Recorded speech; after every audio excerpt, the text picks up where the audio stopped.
In 1953, the Iranian premier Mohammed Mossadeq was overthrown in a coup d'etat.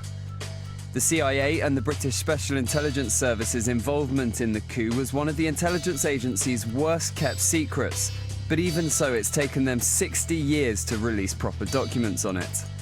Between them, the CIA and SIS came up with a plan which was approved by Kermit Roosevelt, the CIA's chief of the Near East and Africa Division, and Alan Dulles, the agency's director at the time. Now, there are a lot of reasons why the UK and US got into this, but these are the two main ones, and they're kind of familiar: oil and commies.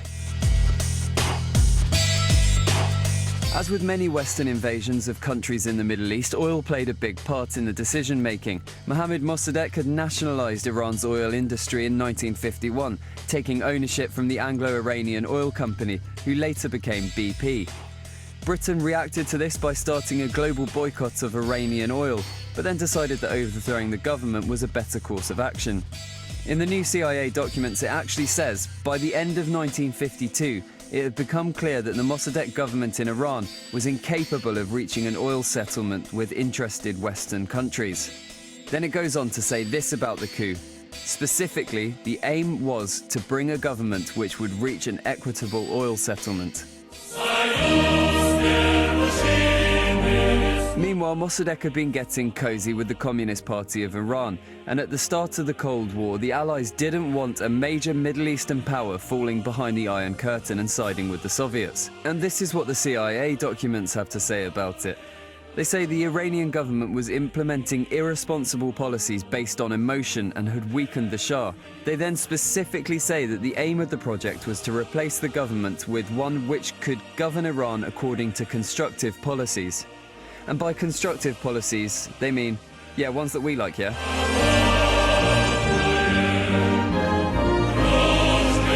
So once it was decided that getting rid of this radical lefty who didn't want to give away his oil was the best plan of action, and they just had to go through with it.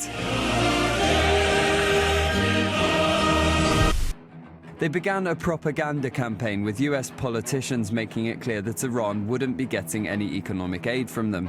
Then they planted articles in the American press which would be reproduced in Iran.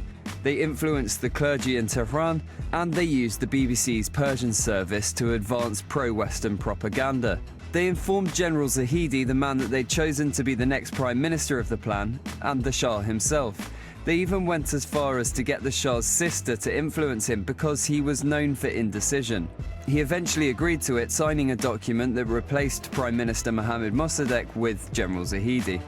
A move was made to arrest Mossadeq, but information was leaked and the arrest failed. The Shah fled to Baghdad, then Rome, and Zahedi went into CIA protection.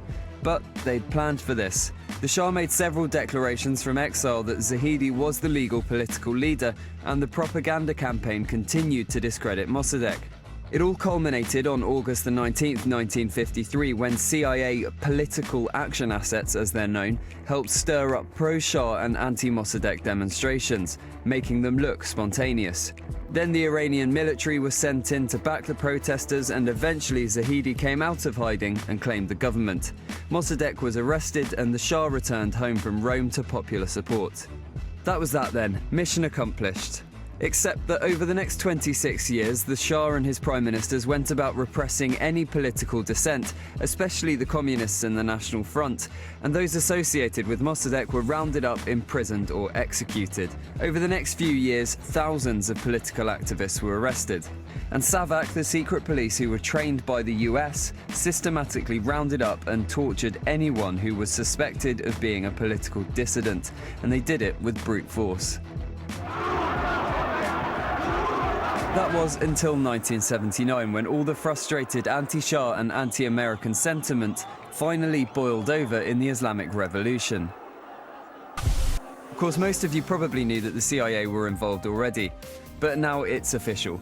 And there are details in the documents that are new to us and worth checking out, so we'll provide a link to them in the description, and see you again soon.